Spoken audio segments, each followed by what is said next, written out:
Mathalul ladzina yunfiquna amwalahum fi sabilillah, orang yang bersedekah harta di jalan Allah, kamathali habbah, satu biji, ambatat sab'a sanabil, menumbuhkan 7 cabang, wa fi kulli sumbulatin mi'atu habbah, dalam satu cabang ada 100.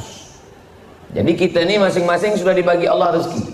Saya 1, Datuk Seri 1, Tuan 1, Puan 1. Tapi bila saya sedekahkan, maka tumbuh 7 cabang. Dalam satu cabang ada 100. Apakah terhad hanya sampai kepada 700? Maka ujung ayat itu, wallahu yudha'ifu liman yasha, Allah melipat gandakan lagi, lebih banyak lagi daripada itu. Wallahu wasi'un alim, Allah itu maha luas karunia-Nya. Jadi tajuk ini bukan dibuat oleh EJK, bukan dibuat oleh ustaz, tapi tajuk ini diambil dari ayat suci Al-Quran, bahwa sedekah menyuburkan rezeki. Sedekah itu diambil dari 3 huruf. Sedekah. Sedekah artinya benar, jujur. Sadaqallahul azim, Allah maha benar, Allah maha jujur, tiada dusta. Apa bukti orang beriman? Kalau memang betullah syahadat dia, asyhadu an la ilaha illallah wa asyhadu anna muhammadar rasulullah, mana buktinya? Buktinya sedekah. Itu maka dia disebut dengan sedekah. Sedekah. Lelaki yang cinta kepada perempuan, cinta tak nampak. Betulkah dia cintakan perempuan? Maka bukti daripada cintanya itu sedekah. Tapi pakai alif. Sedekah. Kalau sedekah tak ada alif, sedekah. Tapi kalau sedekah, sad dal alif qaf, sedekah artinya mahar nikah. Apa bukti lelaki itu betul cintanya? Maka dia bawa mahar. Lelaki yang cintanya betul, dia bukan cuma berani membawa mawar, tapi berani membawa mahar. Lalu kemudian sedekah itu juga bermakna tidak hanya benda.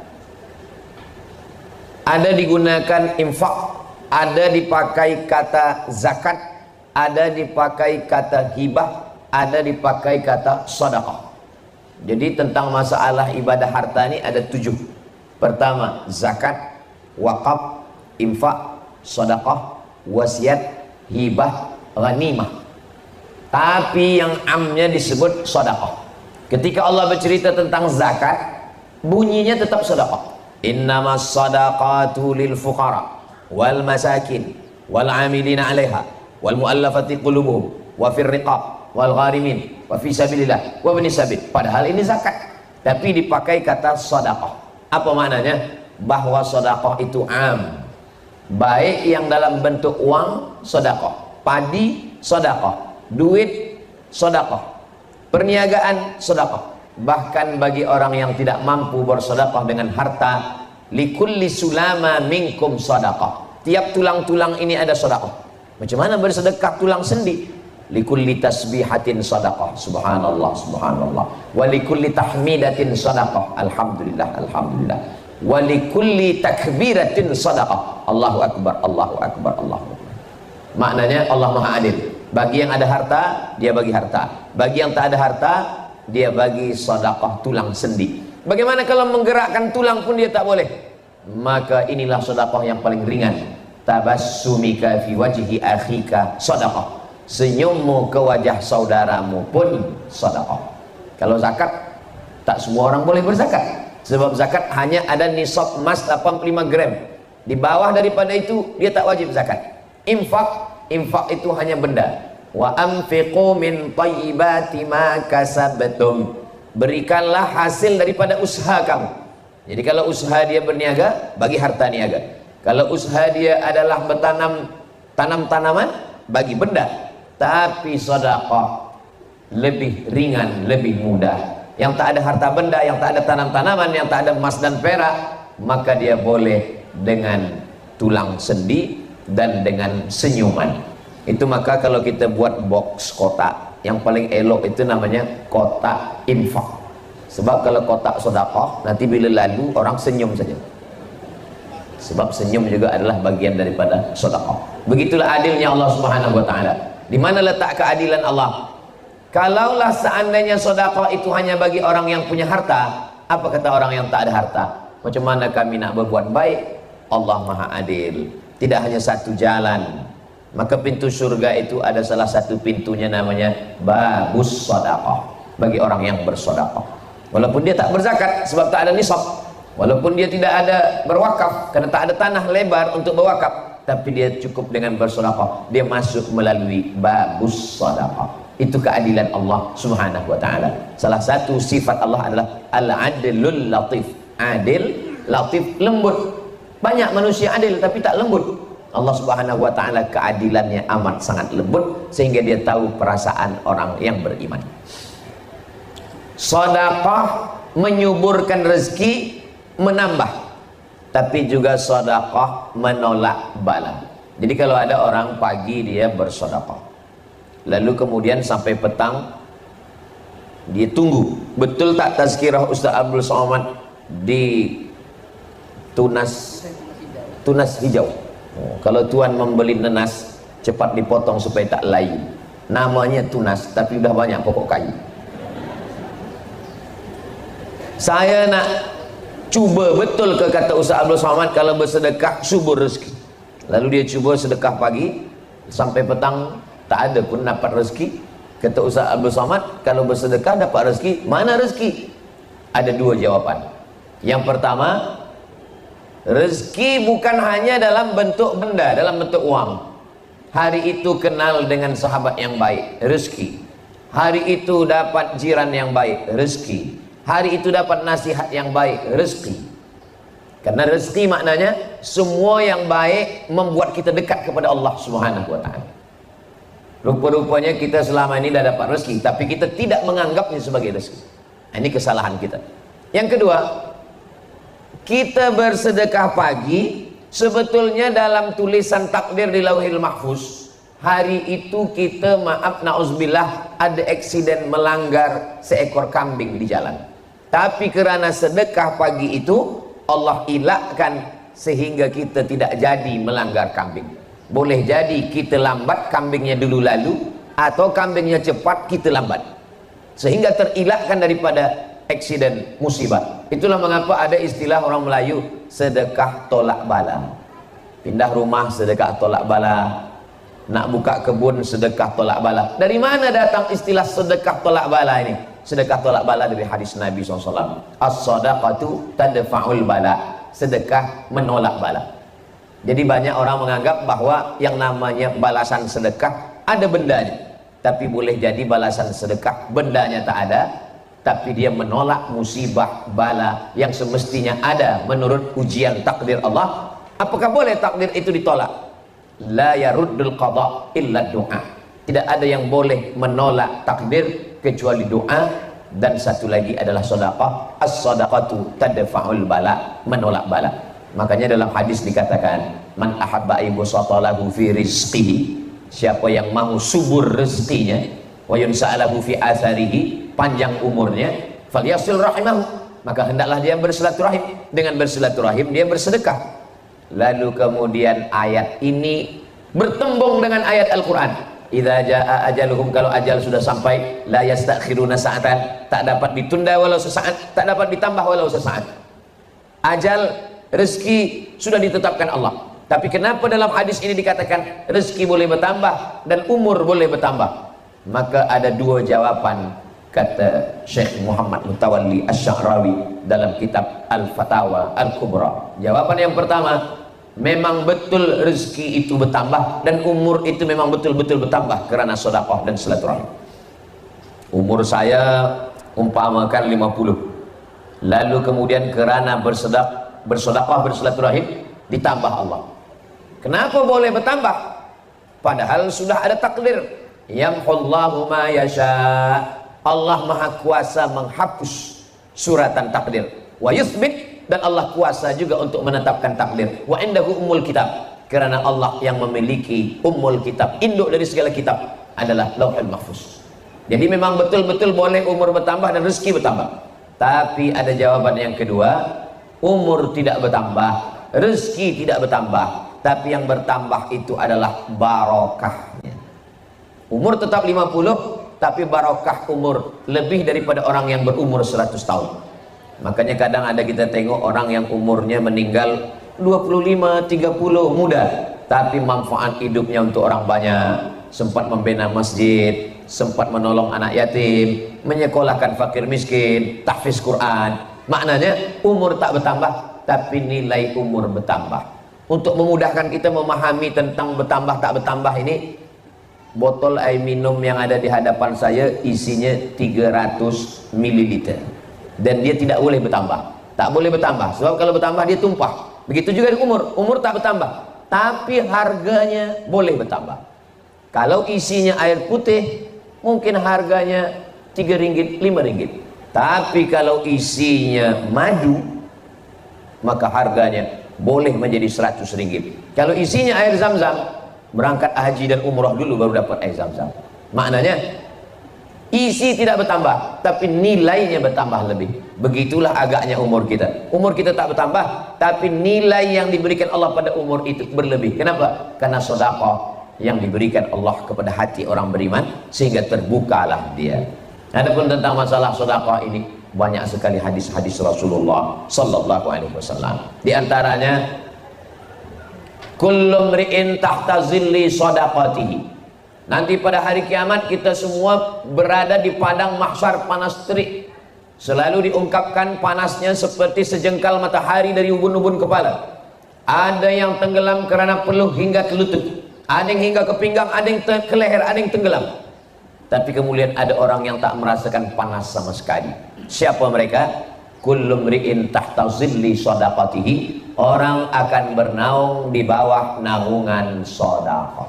Mudah-mudahan di Labuan kita tak terasa panas, di padang mahsyar pun tidak juga kepanasan, insyaallah. Itu karena sedekah kita. Lalu kemudian bagaimana dengan sedekah? Sedekah ini kan ada yang banyak, ada yang sedikit.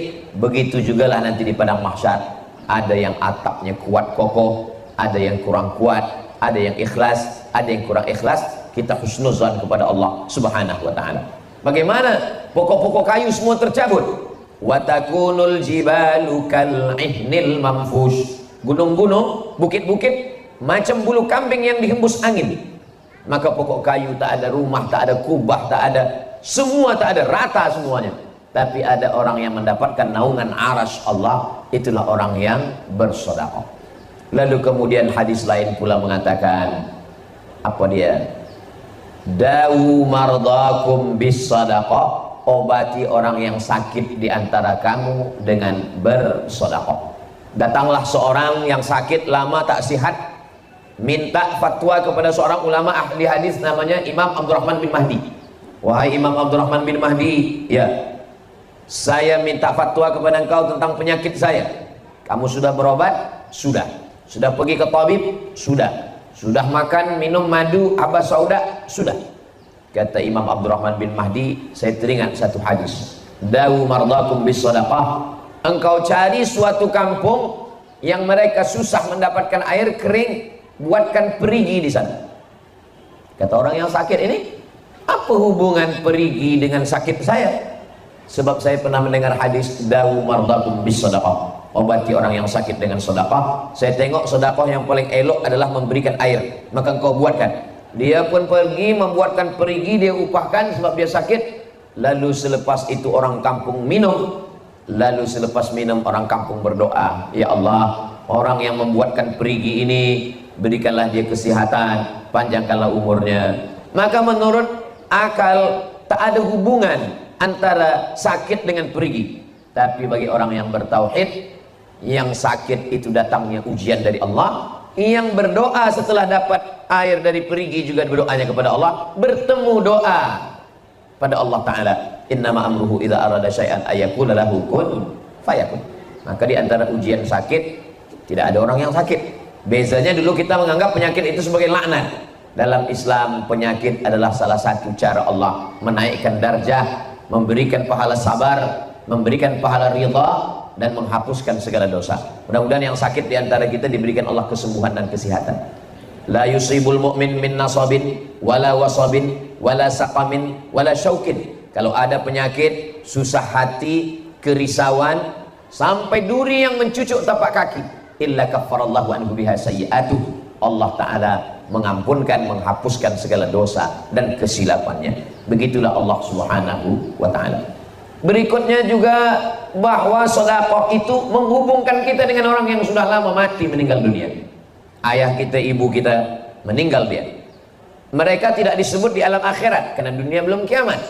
Tapi mereka juga tidak disebut dunia karena mereka sudah meninggal. Maka antara akhirat dengan dunia ada satu alam. Alam itu disebut dengan alam barzakh. Barzakh maknanya pemisah. Di sana akhirat, di sini dunia. Yang memisahkan antara akhirat dengan dunia adalah alam barzakh. Bila nanti dunia kiamat, barzakh hilang, dunia hilang, yang ada hanya akhirat. Lalu kemudian bagaimana kita ada hubungan dengan orang yang ada di alam barzakh? Hubungannya adalah dengan sedekah. Datanglah seorang sahabat Nabi bernama Sa'ad. Kata Sa'ad bertanya kepada Nabi Muhammad SAW, "Ummi matat." Mak saya meninggal. Bagaimana saya berhubungan dengan dia? Apa atasaddaqu anha? Kalau saya bersedekah, apakah sedekah saya ini sampai kepada dia padahal dia sudah mati meninggal dunia? Kata Nabi, tasaddaq, bersedekahlah engkau Sa'ad. Sa'ad bertanya balik, ayu sadaqatu afdal? Apa sedekah yang paling afdal? Kata Nabi, saqiyul ma, engkau bersedekah air minum. Lalu kemudian Sa'ad mengambil besi, cangkul, menggali perigi. Kenapa selalu dalam hadis-hadis Nabi itu tentang perigi? Karena memang di Jazirah Arab susah perigi, susah mendapatkan air. Adapun di tempat kita ini, Masya Allah, tabarakallah, air melimpah ruah. Maka kita cari apa yang susah. Oh, air banyak, tempat wudhu banyak. Yang susah itu adalah tempat sholat. Akhirnya dibuatkanlah surau Ummi Hadijah. Maka mudahlah orang sholat, 100 boleh, 200 boleh, sehingga orang yang lalu lalang susah mendapatkan orang berjalan. Ada orang yang sedang menikmati alam yang begitu cantik dan indah, ingat dia waktu sholat, singgah dia. Dan ketika dia sholat itu sebelumnya dia berwudu, sebelumnya dia pula pergi ke tandas, memudahkan urusan orang. Man yassara an mu'sirin yassarallahu anhu yaumal qiyamah. Siapa yang memudahkan urusan orang, dimudahkan Allah pula urusan dia pada hari kiamat. Jadi hidup ini sebetulnya pendek, singkat, sekejap, tapi akhirat juga lama. Dan sebelum akhirat itu ada alam barzakh yang amat sangat lama. Kalau kita hitung kira sekarang sudah 1445 Hijrah. Imam Syafi'i meninggal 204. Sekarang sudah 1445. Maknanya 1240 tahun sudah Imam Syafi'i di alam barzakh. Tapi tetap mengalir. Kenapa mengalir? Orang baca kitab mazhab Syafi'i. Orang baca kitab Ar-Risalah, mazhab Syafi'i. Semua kita di Asia Tenggara ini, dari Malaysia, Indonesia, Brunei Darussalam, Patani, Thailand Selatan, Moro, Singapura, semua bermazhab Syafi'i. Oh, dia imam, dia hafaz Quran, dia ulama, dia punya banyak murid. Bagaimana dengan kita? Maka di antara amal yang mengalir adalah sedekah. Yatsba'ul mayyita salasun. Yang mengiringi mayat ke liang lahat tak banyak, hanya 3. Yang pertama, mal, harta. Yang kedua, ahluhu, keluarga. Yang ketiga adalah wa'amaluhu. Kata Nabi, yarji'u usnani. Yang 2 ini balik ke rumah. Harta balik ke rumah, kereta balik ke rumah, selimut balik ke rumah. Dan yang kedua juga balik ke rumah. Anak, menantu, kawan, sahabat, semua balik ke rumah. Wa yabqa wahidun. Yang tinggal hanya satu, itulah dia sedekah. Itulah mengapa orang dalam Islam disuruh mencari harta. Kenapa kita cari harta? Bukankah harta ini melalaikan kita daripada Allah? Mencari harta ini hanya membuat kita lupa berzikir. Dalam Islam mencari harta adalah untuk bekal selepas kita mati. Man bana masjidan. Siapa yang membina masjid, banallah mithlahu baitan fil jannah. Dibenakan Allah untuknya satu tempat dalam surga. Siapa yang membina masjid, orang sholat di masjid, mengalir pahalanya. Itu kan masjid, Ustaz. Bagaimana dengan surau? Kalau ada sholat 5 waktu, subuh, zuhur, asar, maghrib, isya, itu namanya masjid. Tapi kalau ada sholat Jumatnya, namanya masjid jami'. Itulah mengapa ada disebut, ada istilah jami' dan ada yang tak jami'. Jami' maknanya ada sholat Jumat. Sedangkan masjid tak ada jami', hanya masjid tempat sholat 5 waktu, tak ada Jumat. Jami' itu diambil dari kata jama'ah. Jum'ah, jami' berkumpul pada hari Jumat. Lalu bagaimana dengan surau? Surau ini sebenarnya masjid. Surau adalah bahasa kita, bahasa Melayu. Sehingga kalau kita masuk ke dalam surau, kita tetap niat i'tikaf. Dan kalau masuk ke dalam surau, kita tetap sholat sunat tahiyatul masjid. Usolli sunatan tahiyatul masjid, bukan tahiyatul surau. Karena dia tetap adalah hukum masjid. Karena ada sholat 5 waktu. Dan kalau sampai sudah diwakafkan, diambil balik, al-aidu ila hibatihi, orang yang mengambil balik hibahnya, kal kalbil ladzi ya'udu ila qaihi, seperti seekor anjing yang menjilat muntahnya kembali, menjijikkan, kotor, najis. Begitulah Allah SWT memberikan ancaman yang amat sangat hebat tentang masalah surau. Biasa kalau di Sumatera, kampung halaman saya di Minangkabau, itu dipakai istilah surau. Sedangkan kalau di Jawa dipakai istilah langgar. Tapi itu semua adalah tempat sholat 5 waktu, subuh, zuhur, asar, maghrib, isya. Dan beberapa surau ada pula sholat Jumatnya, maka disebut dengan istilah surau Jumat, karena surau ada sholat Jumat. Tapi kesimpulan semua, bagaimana dengan musola? Musola tempat sholat di dalam rumah. Jadi Nabi SAW bertamu ke rumah seorang sahabat. Selepas makan, Nabi tanya, di mana engkau ingin saya sholat? Lalu kemudian kata sahabat sahibul bait, engkau sholat di sini ya Rasulullah. Nabi pun sholatlah di sudut rumah dia. Tempat Nabi sujud itu mereka pakai juga untuk sujud, mengambil barakah bekas kening Nabi. Maka itulah ada istilah musalla al-bait, tempat sholat dalam rumah, tapi bukan untuk berjamaah, untuk sholat tahajud, untuk sholat duha. Adapun sholat subuh, zuhur, asar, maghrib, isya tetap di masjid. Tapi saya punya ibu, punya ayah di rumah, saya ingin mereka tak boleh ke masjid karena satu dan lain hal. Kita tetap lelaki sholat ke surau, ke masjid. Selepas kita sholat cepat kita balik, kita menjadi imam, mengimami mereka. Bolehkah sholat 2 kali? Ya. Sholat yang pertama itu fardu, sedangkan sholat yang kedua itu fadilah, mencari keutamaan, dan dia termasuk dalam golongan sunnah. Amat sangat baik untuk kita melaksanakan ini. Lelaki yang soleh, sholatnya tetap di masjid. Sedangkan lelaki yang sholat di rumah, itu namanya lelaki solihah.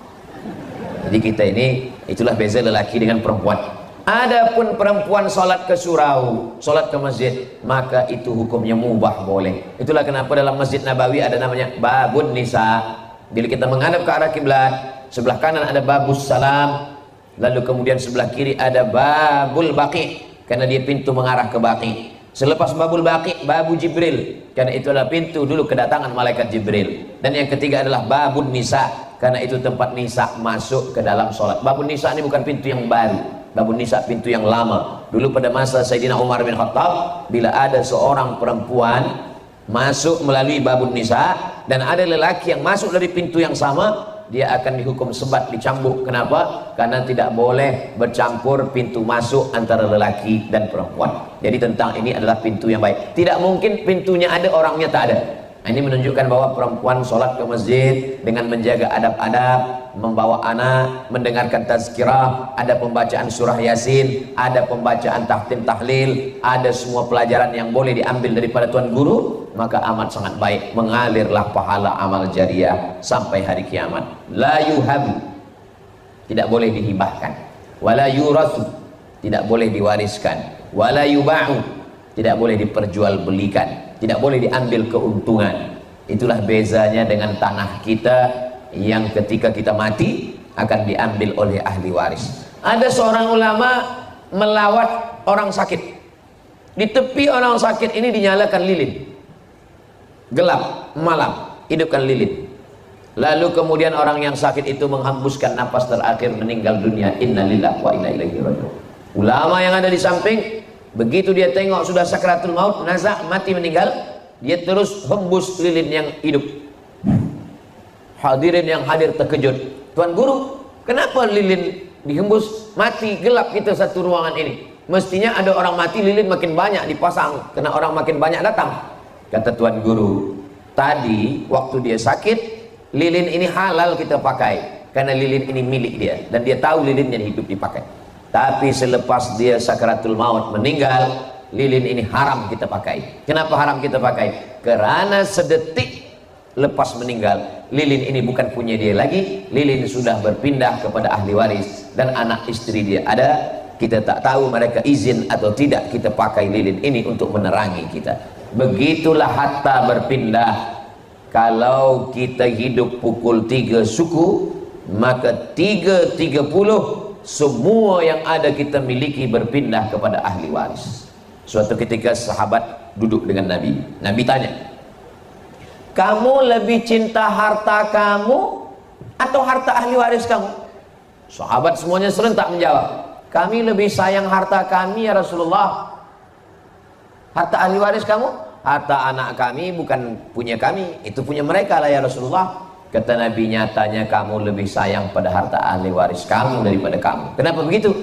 Karena kamu menumpuk harta, selepas itu kamu mati, dan semua yang kamu cari itu dimiliki oleh ahli waris. Itu menunjukkan bahwa kamu lebih sayang kepada ahli waris kamu. Adapun yang kamu bawa, itulah yang kamu sudah berikan. Dibelikan ke makanan busuk. Ma akalta fa'afnaita wa ma labista fa'ablaita wa ma tasaddaqta fa'amdaita. Ma akalta fa'afnaita, yang kau makan busuk. Wa ma labista fa'ablaita, yang kau pakai lapuk. Wa ma tasaddaqta fa'amdaita, yang kau sedekahkan bekal hari esok. Yang dimakan busuk, yang dipakai lapuk, yang disedekahkan bekal hari esok. Boleh untuk status esok pagi. Apa maknanya? Bahwa manusia ini sibuk. Berapa banyak manusia keluar rumah mencari rezeki sebelum azan subuh berkumandang, berharap nanti di tempat kerja akan sembahyang subuh. Rupa-rupanya jam lambat terbit matahari, hilang masa subuh. Tak sempat jumpa anak. Balik bekerja, anak pun sudah tidur, tak nampak lagi. Berkumpul keluarga pun tidak. Lalu kemudian pukul siang zuhur, meeting, kumpul, bertemu, akhirnya juga tak sempat lagi sembahyang. Petang pun juga begitu. Nantilah sembahyang maghrib di rumah. Rupanya sampai di rumah pun sudah habis maghrib isya, letih, mengantuk, tertidur. Esok pagi berulang lagi. Terbiasa setiap hari, akhirnya lupa sembahyang, terlambat makan, masuk hospital. Dokter mula cek, kata dokter, ini awak sakit lambung, sakit usus, sakit perut karena kurang makan, tak sempat makan. Memang manusia ini luar biasa, saking sibuknya mencari makan sampai tak sempat makan. Begitulah manusia pada akhirnya, dan puncanya adalah mati menghadap Allah Subhanahu wa taala. Apa yang dibawa? Tapi saya bagi tazkirah, karena memang tajuk kita tentang sedekah menyuburkan rezeki. Bukan maknanya selepas ini esok semua orang di Labuan tak lagi bekerja. Kemana orang Labuan? Semuanya berzikir.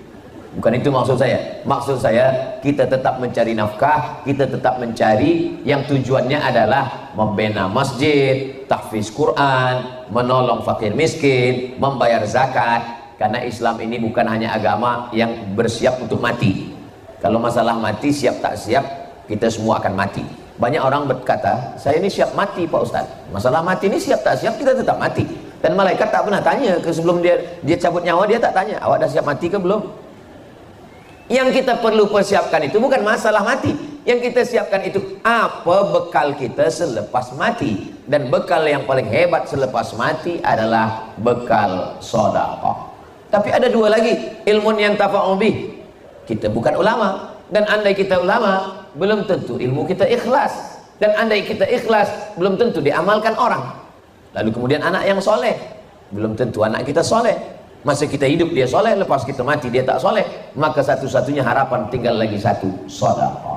Ilmu boleh jadi tak diamalkan orang, tapi sedekah masjid, mereka tak perlu berkata ila hadrati. Kalau Al-Fatihah, ila hadrati fulan bin fulan. Tapi masjid, subuh, zuhur, asar, maghrib, isya, Jumat, tarawih, witir, tahajud, qiyamul lail, duha, tazkirah, pengajian, tahtim, tahlil, baca Quran, maka mengalir lagi kita semua. Begitulah Allah Subhanahu wa taala memberikan kebaikan-kebaikan melalui pintu-pintu yang salah satunya adalah pintu sedekah. Makanya orang yang beruntung, kata Allah, wa may yuqashuha nafsihi, siapa yang selamat daripada sifat bakhil, faulaika humul muflihun, itulah orang yang menang. Peniaga yang menang kalau modalnya sedikit, untungnya banyak. Dokter yang menang kalau banyak orang sakit. Tapi dalam Islam siapa orang yang menang? Orang yang selamat daripada sifat bakhil. Kenapa? Karena orang yang bakhil menyimpan harta, dan harta itu tak sempat dimiliki, karena yang akan memilikinya adalah ahli waris. Ada sifat manusia dua. Jama'a malahu wa addada. Jamaah mengumpul, addada menghitung. Kumpul hitung, mati. Tak sempat menikmati sama sekali. Dimakan pun tidak, dipakai pun tidak. Saya dalam satu tazkirah dijemput makan. Masa sedang makan, saya makan sedikit. Kata Tuan Haji yang menengok, Ustaz jangan tahan-tahan makan. Jangan Ustaz macam kawan saya, kata dia. Saya tanya kawan Tuan Haji macam mana? Kawan saya ni kaya Ustaz Abdul Somad. Kalau lalu kita duduk tepi jalan, lalu 10 lori, 7 punya orang, 3 punya dia. Oh, kaya betul, ya? Mana dia sekarang? Mati Ustaz. Dan tak sempat dinikmati. Ada sempat dia bina masjid surau, tak sempat Ustaz. Kenapa? Bakhil. Ustaz menceritakan aib orang lain, tak ada sebut nama. Kalau kita sebut nama orang baru tak boleh. Kita ambil iktibar pelajaran bahwa semua akan berakhir, yang kekal abadi adalah sedekah. Begitulah kita tengok semua orang-orang besar, yang pertama dia bina adalah masjid. Ketika Nabi sampai di Quba, Masjid Quba. Sampai di Madinah, Masjid Nabawi. Datang Amr bin As sampai ke Mesir, Masjid Amr bin As. Dan hampir semua raja-raja Melayu, sultan-sultan meninggalkan masjid. Kenapa? Mereka ingin mendapatkan amal jariah selepas menghadap Allah Subhanahu wa taala. Ma la yudraku kulluh, la yutraku kulluh. Kalau tak boleh membina satu masjid, jangan tinggalkan semua. Mungkin kita tidak banyak yang boleh kita buat, maka jangan sampai kerana tak mampu membuat satu masjid lalu kita tinggalkan semua. Kalau boleh, apa yang kita boleh buat maka kita lakukan. Tapi Ustaz Abdul Somad tak ada ikut membina surau Ummi Hadijah. Saya tak ada ikut bina, saya ikut perasmiannya saja. Apa maknanya? Duduk bersama. Kalau dah selesai, ikut sembahyang, memakmurkan masjid. Innama ya'muru masajidallah. Orang yang memakmurkan masjid itu man amana billah wal yaumil akhir wa aqamas salat wa ataz zakah wa lam yakhsha illallah. Sifatnya 5. Beriman kepada Allah, beriman kepada hari akhirat, menegakkan salat, membayar zakat, wa lam yakhsha illallah. Dan mereka hanya takut kepada Allah, tak takut fakir, tak takut susah, tak takut hilang harta, tak takut tak dapat pahala, karena keyakinan yang begitu kuat kepada Allah Subhanahu wa taala. Lebih kurang 45 menit saya sampaikan tajuk kita pada petang hari ini. Mudah-mudahan menjadi bekal yang menyampaikan dan yang mendengar. Siapa yang paling mulia di antara kita? Yang paling ikhlas, yang paling takut kepada Allah Subhanahu wa taala. Terima kasih. Wassalamualaikum warahmatullahi wabarakatuh. Terima kasih Al-Fadil Profesor Dr. Haji Abdul Somad yang telah menyampaikan ceramahnya pada petang ini, yaitu bertajuk Indahnya Infak Menyubur Rezeki. Tak sangka Al-Fadil Ustaz juga memang teror Al-Fadil. Saya jawab kepada Ustaz. Jawapannya macam ni Ustaz. Dia biasa hijau bertanam nenas, tanam nenas rapat-rapat. Terima kasih. Ceramah yang disampaikan oleh Al-Fadil Ustaz memang cukup pedas. Semoga kita semua mendapat berkat. Masya Allah, barakallah, barakallah. Dan satu lagi pantun, Pulau Labuan tiada bukit, ada pun bukit tidak tinggi.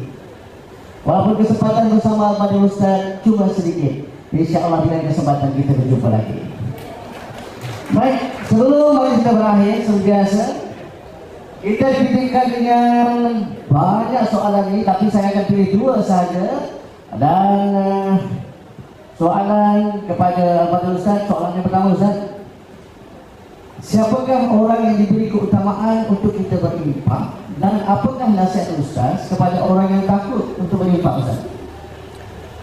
Ada seorang bersedekah, lalu kemudian malamnya dia dibagi tahu, kamu tadi siang bersedekah? Ya.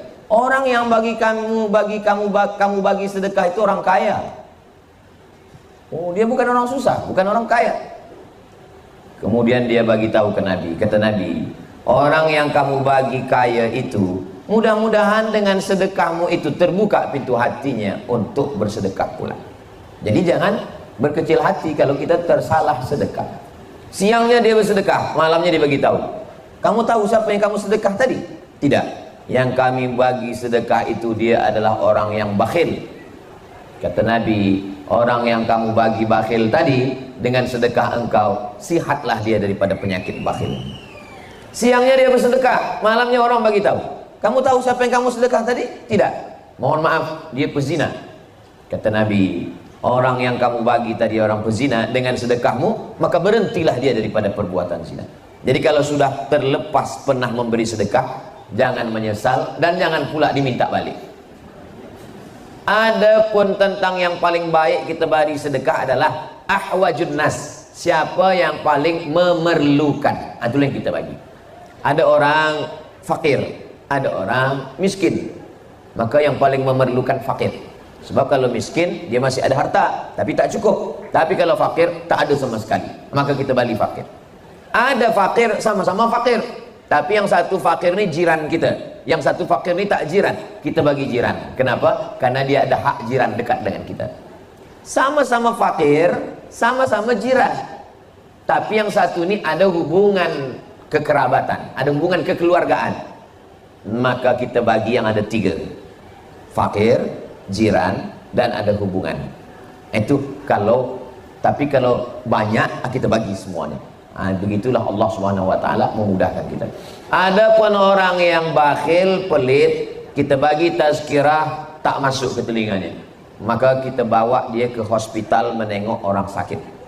Kumpulkan semua persatuan jamaah orang-orang bakhil, bawa ke hospital, tunjukkan, yang harta awak selama ini simpan tak nak keluar, tengok tak ada gunanya lagi. Apa lagi? Makan sedap pun tak lalu, apa pun tak ada guna lagi. Nak beli apa? Sekaya-kaya orang, duit banyak, pakaian paling tebal hanya 3 lapis. Lapis dalam 1, lapis luar 1, lapis luar sekali 1. Kalau ada orang pakai baju hingga 4 lapis, itu bukan kaya, demam. Sebanyak-banyak orang makan, paling tambah 3 kali. Sekali kurang sikit, 2 kali kurang, 3 kali, lepas tu kenyang. Kalau ada orang yang sampai 4-5 kali, itu bukan lagi sihat. Apa maknanya? Kita ni terhad, hidup ni cuma 2, makan pakai, cukup makan cukup pakai. Lebih daripada itu pakai untuk menolong agama Allah SWT. Bila dah dibawa ke rumah sakit, ke hospital, tak juga berubah, maka last sekali kita bawa menengok orang mati ke liang lahat. Tunjukkanlah kepada dia, tengok liang lahat.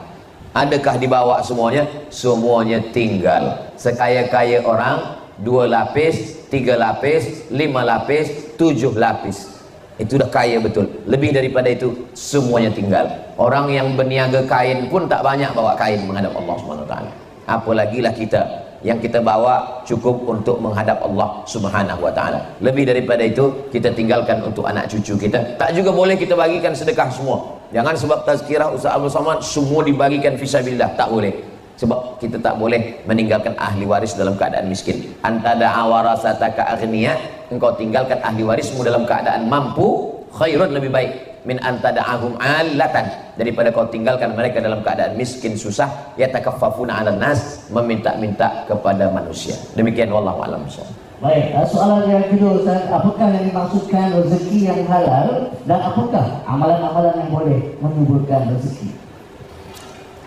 Kalau umur yang ditanya cuma 1, an umrihi fima afnah, umur kemana kau habiskan. Kalau ilmu yang ditanya cuma 1, an ilmihi fima amil, ilmu sudahkah engkau amalkan. Kalau badan yang ditanya cuma 1, an jismihi fima ablah, badan sudahkah kau pakai untuk beribadah. Tapi kalau harta soalannya 2, min ainak tasabahu, dapatnya dari mana, wa fima anfaqahu, dipakai ke mana. Harta ini macam tali, pangkalnya mesti betul, ujungnya mesti betul. Ada orang pangkalnya betul, ujungnya tak betul. Berniaga, berkebun, ujungnya dipakai main judi, tak betul. Ada pula orang pangkalnya tak betul, khamar, berniaga haram, riba, tapi dia pakai pergi umrah, dia pakai sedekah. Bila ditanya, itu harta engkau haram. Ya, tapi aku dah menangis di pintu Ka'bah, dah selesai dah. Cuba kita tengok punya ayat. Wa anfiqu, bersedekahlah, min thayyibat, yang baik-baik saja. Allah tak terima yang tak baik. Innallaha thayyibun, Allah maha baik. La yaqbalu illa thayyiban, Allah tidak menerima kalau tidak baik. Puan sedang apa tu? Saya sedang mencuci Ustaz. Mencuci baik. Mencuci dengan air apa? Mencuci dengan air najis, tak baik. Mencuci mesti dengan air mutlak, suci dan mensucikan. Sebab air yang kotor tak boleh membersihkan. Begitulah pangkalnya mesti betul, ujungnya mesti betul, rezeki yang halal. Satu mangkuk gulai nasi dari yang haram masuk ke dalam mulut dikunyah, sebagian jadi air, sebagian jadi sampah, sebagian jadi darah. Darah berubah menjadi daging. Ayyuma lahmin, setiap daging di badan, nabata min haramin, tumbuh dari yang haram, fannaru aulabi, tempatnya api neraka. Kalau tempatnya api neraka, dia dibakar dulu di neraka. Setelah bersih baru masuk ke dalam surga. Nanti sebelum masuk kita ada mizan, timbangan dulu, ditimbang badan. Abdul Somad, badan kamu beratnya 50 kilo, yang halal 40 saja. Macam mana kita mesti singgah neraka? Tiap hari kita berdoa, Allahumma ajirna minan nar wa qina azabannar, padahal badan kita makanan api neraka, dibakar dulu. Nauzubillah. Satu mangkuk gulai nasi masuk ke dalam badan, berubah menjadi darah. Darahnya masuk ke jantung. Dari jantung darah naik menyembur sampai ke otak. Otak inilah yang berfikir. Nasiyatin, nasiyatin ubun-ubun, nasiyatin kazibatin khati'ah. Nasiyatin ubun-ubun, kazibatin pembohong, khati'atin pelaku dosa. Yang berdosa tangan, yang berdosa kaki, yang berdosa mata, yang berdosa telinga, yang berdosa kemaluan. Kenapa yang disebut berdosa kepala? Karena otaklah yang memerintahkan mata, memerintahkan telinga, memerintahkan tangan, memerintahkan kemaluan, memerintahkan kaki. Semua order daripada fikiran, maka fikiran jahat karena makanan haram. Berdoa kepada Allah. Rajulun ash'as, ada seorang lelaki yang rambutnya kusut, akbar, berdebu. Kenapa dia tak mandi? Dia takut kalau dia mandi rambutnya gugur, dia bayar dam, karena dia sedang ihram di tanah suci Makkah. Yamuddu yadaihi ila sama, tangannya diangkat ke langit berdoa, ya Rabb, ya Allah. Doanya tak dikabulkan Allah. Mengapa doanya tak dikabulkan Allah? 4 sebab. Mata'amuhu haram, makanan haram. Masyrabuhu haram, minuman haram. Oh, kalau begitu jangan dimakan, jangan diminum, belikan ke pakaian. Malbasuhu haram, pakaian haram. Oh, kalau begitu jangan dimakan, jangan dipakai, jangan diminum, dibagikan ke orang lain. Wa ghudhiya bil haram, orang lain yang dibagi makan haram. Begitulah mengkhawatirkannya makanan haram. Itulah mengapa kita disuruh menjaga. Atib mata'amak takun mustajabat dakwah. Jaga makananmu, maka Allah akan memperbaiki hati, pikiran, lisan, amal, perbuatan, doa dikabulkan Allah. Itulah mengapa kita mesti mencari yang halal, menjaga yang halal, menggunakan yang pada yang halal. Kenapalah mereka tidak bersedekah? Ada setengah orang berpikir, kenapa dia tidak bersedekah padahal hartanya banyak? Setelah kita pikir-pikir, rupanya ada satu kenikmatan yang dicabut Allah. Apa itu? Nikmat merasa bahagia bersedekah ditarik Allah Subhanahu wa ta'ala. Makanya ada satu buku berjudul The Miracle of Giving, keajaiban memberi. Ternyata menerima itu baik, tapi memberi juga ada orang yang merasakan kepuasan hati luar biasa. Yang kita khawatirkan ini bukan sakit, yang kita khawatirkan ini bukan mati. Sakit mati memang ujian dari Allah. Yang kita khawatirkan adalah sebab makan haram kita tak dapat nikmat munajat di tengah malam. Sebab makan haram kita tak dapat nikmat, rasa nikmat dalam hati saat memberi. Sebab apa? Karena makan haram rusak jantung, rusak hati, rusak pikiran, rusak perasaan. Nauzubillah. Wallahu a'lam.